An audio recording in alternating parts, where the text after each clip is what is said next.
चंद्रशेखर सीताराम तिवारी, कद 5 feet 1 inch, 27 फरवरी 1931 को इलाहाबाद के एल्फ्रेड पार्क में शहीद हो जाते हैं। जी हाँ, हम बात कर रहे हैं चंद्रशेखर आज़ाद की। चंद्रशेखर आज़ाद भारत की आज़ादी के एक सूरवीर सिपाही रहे हैं जो अंततः शहीद हो जाते हैं। 27 फरवरी यानी आज के दिन ही 1931 में इलाहाबाद के एल्फ्रेड पार्क में अंग्रेजों के द्वारा उन्हें घेर लिया जाता है और अंततः उन्होंने खुद को गोली मार ली थी। आज जानेंगे आज़ाद के जीवन के बारे में। नमस्कार साथियों, आप देखना शुरू कर चुके हैं SVSC द एजुकेशन का खास प्रोग्राम संग्रहालय। यदि आप चैनल पर पहली बार हैं तो चैनल सब्सक्राइब जरूर कर लीजिए और वीडियो को लाइक जरूर करिएगा। चंद्रशेखर 23 जुलाई 1906 को मध्य प्रदेश के झाबुआ जिले के भावरा गांव में सीताराम तिवारी और जगरानी देवी के घर पैदा हुए थे। शुरू से ही आदिवासियों के बीच रह रहे थे। आदिवासियों के बीच रहने से इन्होंने धनुष बाण चलाने में अहम प्रतिभा हासिल कर ली थी। शुरुआती शिक्षा इन्होंने भावरा गांव में ही लिया, लेकिन इन्हें आगे चलकर संस्कृत में शिक्षा लेनी थी। संस्कृत पढ़ने के लिए इन्होंने काशी विद्यापीठ वाराणसी में अपना दाखिला करा लिया था। अंग्रेजों के शासित भारत में रह रहे आज़ाद के मन में अंग्रेजों के खिलाफ शुरू से ही विरोध रहा था। विरोध इतना कि उस समय असहयोग आंदोलन की शुरुआत हुई तो आज़ाद ने असहयोग आंदोलन में हिस्सा ले लिया और शुरू से ही गांधी जी के विचारों से खूब प्रभावित हुआ करते थे। इन्हें असहयोग आंदोलन के समय गिरफ्तार कर लिया गया था। तब इनकी अवस्था सिर्फ 14 वर्ष की थी। अंग्रेजों ने गिरफ्तार करके जब मजिस्ट्रेट के सामने इनको पेश किया तो जब इनसे मजिस्ट्रेट ने नाम पूछा तो इन्होंने अपना नाम आज़ाद बताया। इनके पिता का नाम पूछा गया तो पिता का नाम इन्होंने आज़ादी बताया था और अपना घर जेल खाना बताया। आज़ाद उस समय नाबालिग थे, इस वजह से उन्हें जेल नहीं भेजा गया, बल्कि मजिस्ट्रेट ने उन्हें 15 बेत मारे जाने की सज़ा सुनाई। इस घटना के बाद चंद्रशेखर का नाम चंद्रशेखर आज़ाद हो गया था।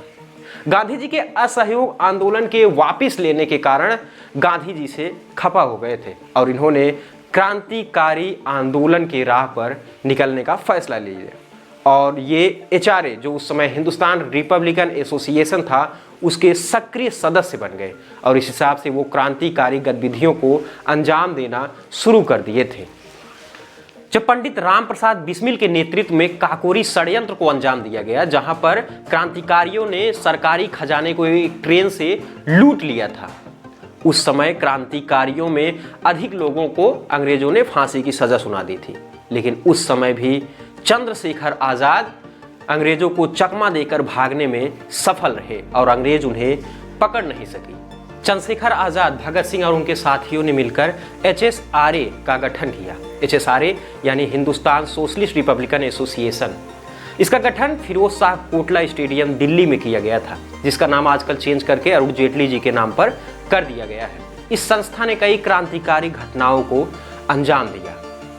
आपको बता दें, चंद्रशेखर आज़ाद का नाम काकोरी षड्यंत्र केस और साथ ही साथ सांडहर्स के मृत्यु केस में भी आ रहा था। सांडहर्स जिसने लाला लाजपत राय की लाठी मारकर हत्या कर दी थी और उसके बाद भगत सिंह और उनके साथियों ने मिलकर सांडहर्स की हत्या कर दी थी। उस हत्या में चंद्रशेखर भी शामिल थे। चंद्रशेखर हमेशा पुलिस के निशाने पर बने रहते थे, लेकिन पुलिस कभी भी चंद्रशेखर को पकड़ नहीं पाती थी क्योंकि चंद्रशेखर को रूप बदलना अच्छी तरह आता था और वो हमेशा हर घटना के बाद रूप बदलकर कहीं ना कहीं निकल जाते थे। चंद्रशेखर कुछ दिन तक झांसी में रहे। झांसी में उन्होंने क्रांतिकारियों को प्रशिक्षण भी दिया।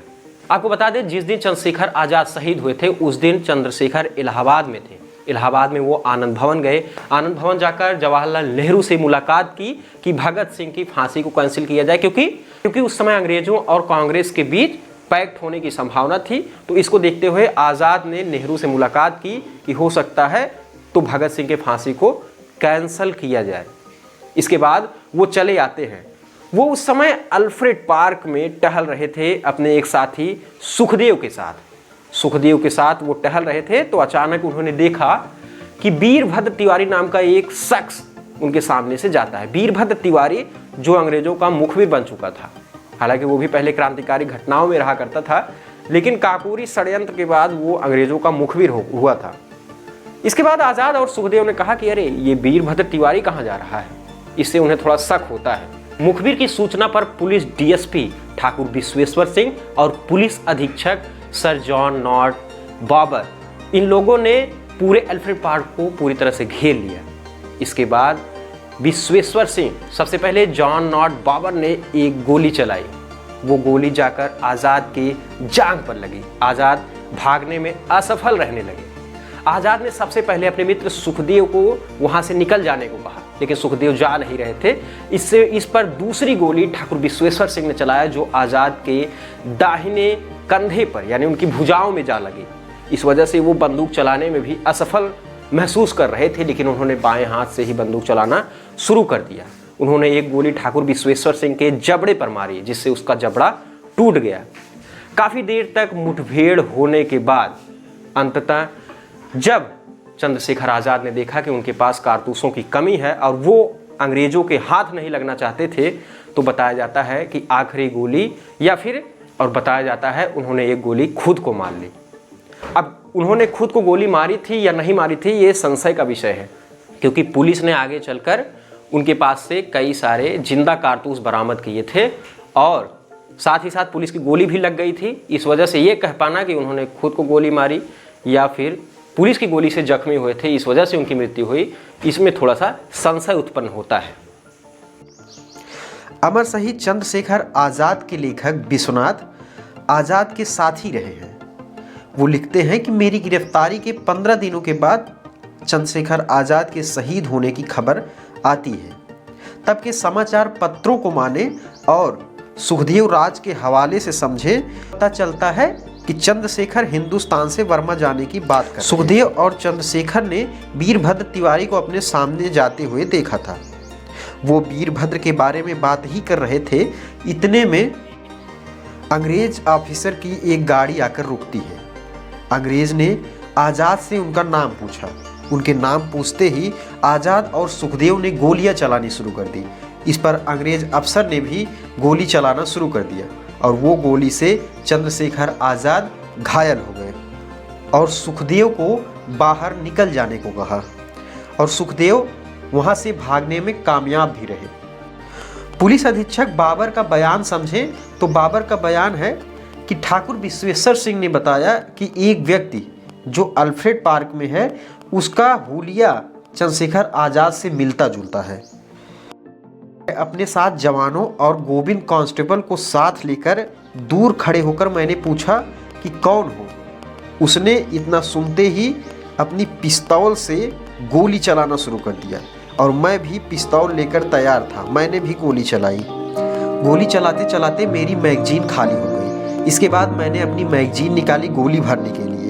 इतने में उस आदमी ने गोली चलाना शुरू कर दिया और गोली विश्वेश्वर सिंह के मुंह पर जा लगी। मैं ये नहीं कह सकता कि किसी ने उस पर गोली चलाई थी या फिर वो खुद जख्मी हो गया। अर्थात चंद्रशेखर आज़ाद की मृत्यु पुलिस की गोली से हुई या उनकी खुद की गोली से, इसका पुख्ता सबूत नहीं मिलता है। अंततः इलाहाबाद में चंद्रशेखर आज़ाद शहीद हो गया। 27 फरवरी का दिन है। 27 फरवरी 1931 को ही चंद्रशेखर आज़ाद शहीद हुए थे। ऐसे वीर सपूत को सलाम है। यदि आप चैनल पर पहली बार हैं तो चैनल सब्सक्राइब जरूर कर दीजिए और वीडियो को लाइक भी जरूर करिएगा। धन्यवाद।